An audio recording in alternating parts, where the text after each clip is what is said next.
We all know Adolf Hitler as the ruthless dictator who led Nazi Germany into World War II. But what if I told you that behind the scenes, he was hiding a dark, personal secret? A secret that could explain his erratic behavior, his delusional speeches, and even some of the most catastrophic decisions in history. This is the shocking story of Hitler on methamphetamine. It wasn't just power or ideology driving Hitler's madness. It was drugs. And not just any drugs, methamphetamine. Yes, the same dangerous stimulant that would later wreak havoc in modern society was coursing through the veins of the most infamous dictator in history. But how did it start? And what were the terrifying consequences? Let's find out. When we think of Adolf Hitler, we picture a dictator consumed by power, spewing hatred from podiums, and orchestrating the horrors of World War II. But what if there was something else driving his madness? Something lurking behind those fiery speeches and catastrophic decisions. Something that few people know about. Hitler was hiding a dark, personal secret. He was addicted to drugs. This isn't just a minor footnote in history. It's a truth that rewrites how we understand the man who wreaked havoc across the globe. Methamphetamine wasn't just part of his routine. It was central to his behavior, his leadership style, and even the Nazi war machine itself. To understand how it all started, we have to go back to the early 1930s. Hitler was no superhuman. He was a man plagued by chronic illnesses. He suffered from severe stomach pains, constant fatigue, and bouts of what he described as brain fog. These ailments were more than just nuisances. For someone obsessed with appearing strong and invincible, they were intolerable. And that's where Dr. Theodore Morell enters the picture. Morell wasn't your average doctor. He was known for his unconventional, often questionable treatments. But Hitler trusted him. Why? Because Morell promised instant results, and Hitler was desperate. Morell prescribed what he called vitamin injections. In reality, these injections were far from harmless. They were loaded with Pervitin, a powerful methamphetamine that had just been developed by German pharmaceutical companies. And the results were immediate. Suddenly, Hitler had boundless energy. His speeches became more animated, his confidence soared, and he felt unstoppable. Morell became indispensable to him, earning the nickname the Reich's Injection Master. But this newfound vigor came at a cost the world would soon pay.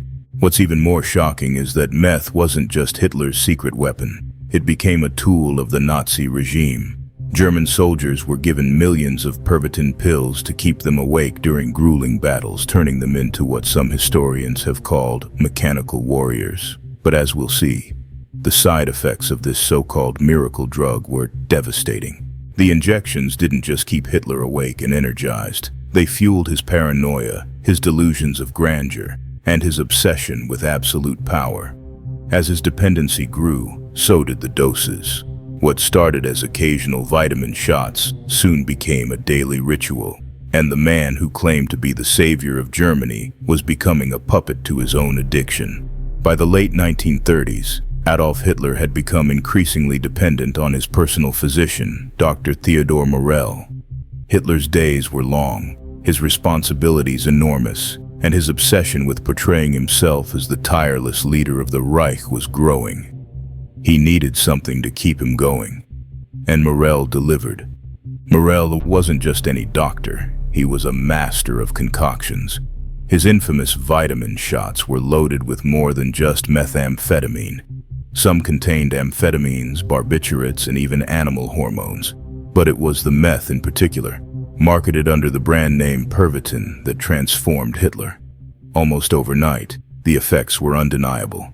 Hitler went from lethargic to unstoppable, from drained to dynamic. His speeches became more frenzied, his energy unrelenting. He would stay awake for days at a time, holding late-night strategy meetings and micromanaging his generals to exhaustion. But with every injection, something else was changing. Beneath the surface, Hitler's addiction was taking hold. And Hitler wasn't alone. Pervitin was being mass-produced in Nazi Germany, hailed as a wonder drug. Soldiers were popping methamphetamine pills like candy. The Blitzkrieg itself, the lightning-fast invasion tactics that overwhelmed Poland and France, was fueled by these pills. German troops could march for hours, fight without rest, and seemingly defy the limits of human endurance. But while methamphetamine gave the illusion of superhuman strength, the cracks were already beginning to show. For Hitler, the drug didn't just boost his energy, it began to affect his personality. He became more impulsive, more paranoid, and more disconnected from reality. His generals noticed it too, though none dared to confront him. The Führer's erratic behavior was becoming impossible to ignore. Fueled by meth, Hitler's confidence knew no bounds. In 1941, against the advice of his top military commanders, he made one of the most disastrous decisions in history: to invade the Soviet Union. Operation Barbarossa was launched, sending millions of German soldiers into the harsh Russian winter. Hitler believed victory was inevitable. After all, he felt invincible, thanks to his daily injections. But methamphetamine couldn't change reality. The harsh Russian terrain, the brutal cold, and the fierce Soviet resistance turned the tide against Germany. Hitler's delusion of a quick victory shattered, and his erratic behavior only worsened. By now, the Führer was spiraling. The methamphetamine that had once given him an edge was now clouding his judgment. He trusted no one, convinced that even his closest allies were conspiring against him. He began making bizarre demands, such as ordering armies to hold positions they could no longer defend. His addiction wasn't just affecting him, it was costing lives. As the war raged on, Hitler's dependency deepened. His doctor, Morel, wasn't just giving him methamphetamine anymore. He introduced a dizzying array of drugs: opiates to calm his nerves, cocaine to boost his energy, and even belladonna, a toxic hallucinogen. Each injection pushed him further into a spiral of paranoia and delusion. Morel documented everything. Hitler's doses increased exponentially, and so did his symptoms. He developed severe tremors, his teeth began to rot, and his infamous temper turned into full-blown manic episodes. This wasn't the image of a powerful dictator. It was the portrait of a man unraveling under the weight of his addiction. By 1941, the effects of Hitler's methamphetamine addiction were unmistakable. His generals whispered behind his back, describing him as impulsive, unpredictable, and frighteningly stubborn. But what they didn't fully understand was that Hitler's increasingly erratic behavior wasn't just a personality flaw. It was the drugs coursing through his veins. Operation Barbarossa was Hitler's grand plan to conquer the Soviet Union and secure Lebensraum, living space, for his Reich. It was the largest military operation in history, involving over 3 million German soldiers, and yet it was doomed from the start.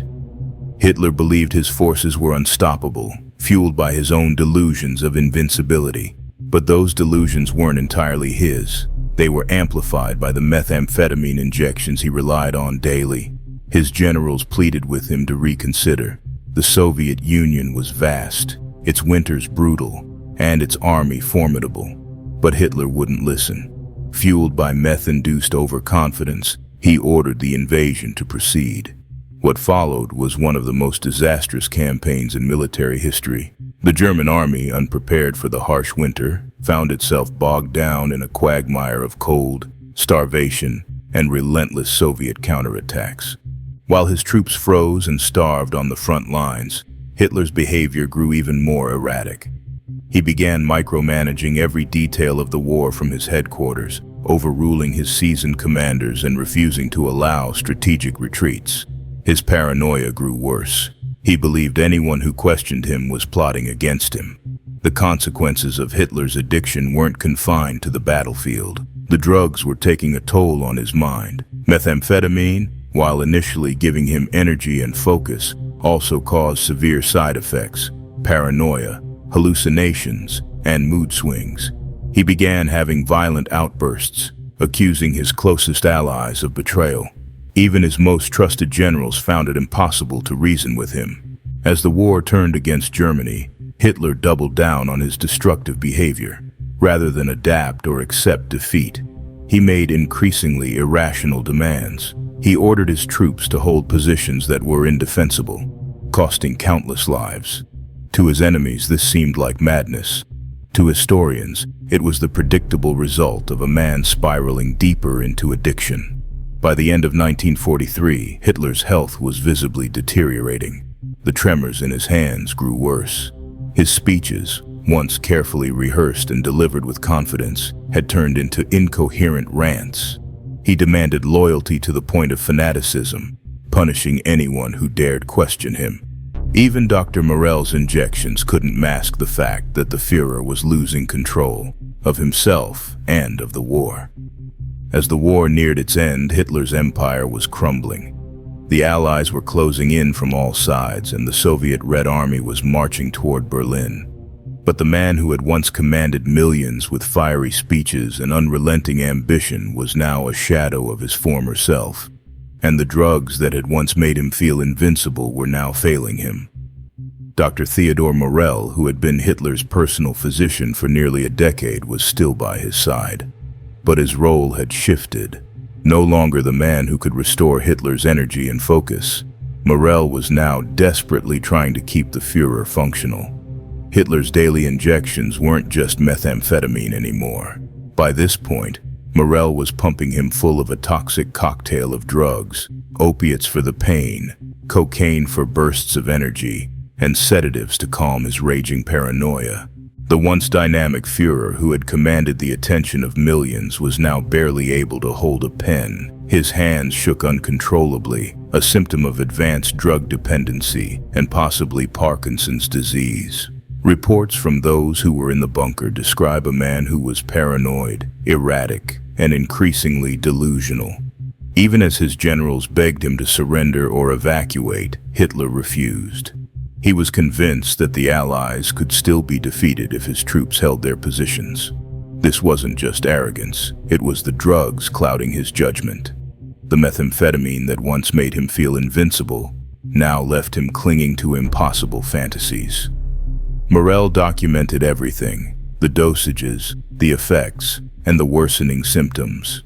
Hitler's health had deteriorated to the point where even the drugs couldn't keep him stable. He suffered from insomnia, hallucinations, and uncontrollable fits of rage. In his final days, he became completely dependent on Morell's injections, demanding them multiple times a day just to keep going. The drugs had taken everything from him: his clarity, his strength, and even his grip on reality. By April 1945, the Führer was a broken man. His once iron will had been replaced by fits of despair and delusions of grandeur.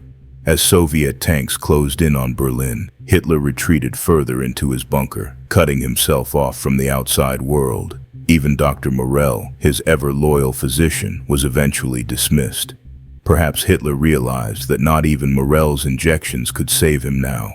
Or perhaps his paranoia led him to believe that Morell, like so many others, had betrayed him. The man who had plunged the world into chaos and destruction spent his final hours in a haze of drug withdrawal, paranoia, and despair. The drugs that had once given him the illusion of control had left him powerless. And as the bunker grew silent, Hitler's addiction had taken its ultimate toll, not just on him, but on the millions who had suffered under his rule. When the war ended, the world was left grappling with the devastation Hitler had wrought. But behind the battles, the speeches, and the atrocities lies a lesser-known story. A dictator whose mind and body were ravaged by addiction. Historians have only recently begun to fully understand the extent of Hitler's drug use and its impact on his decisions. It wasn't just his physical health that crumbled under the weight of addiction. It was his judgment, his strategy, and ultimately, his grip on reality.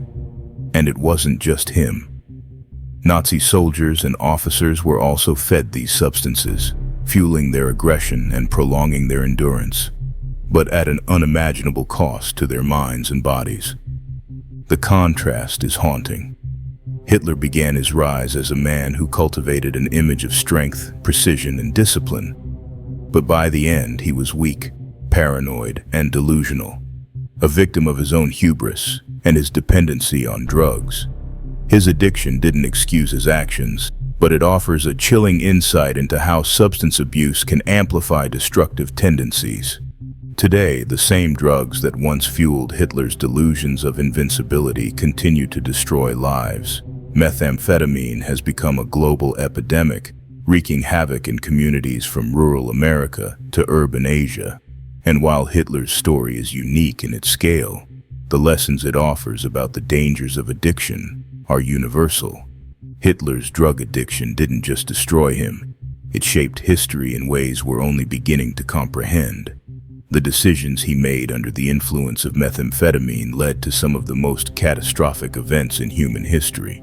And as we remember the horrors of World War II, we're reminded that even the most powerful individuals are not immune to the destructive grip of addiction. The story of Hitler on meth is more than just a shocking historical fact. It's a cautionary tale. Power, unchecked ambition, and addiction can combine to create catastrophic consequences. As we uncover the truths hidden in history, let us also learn from them.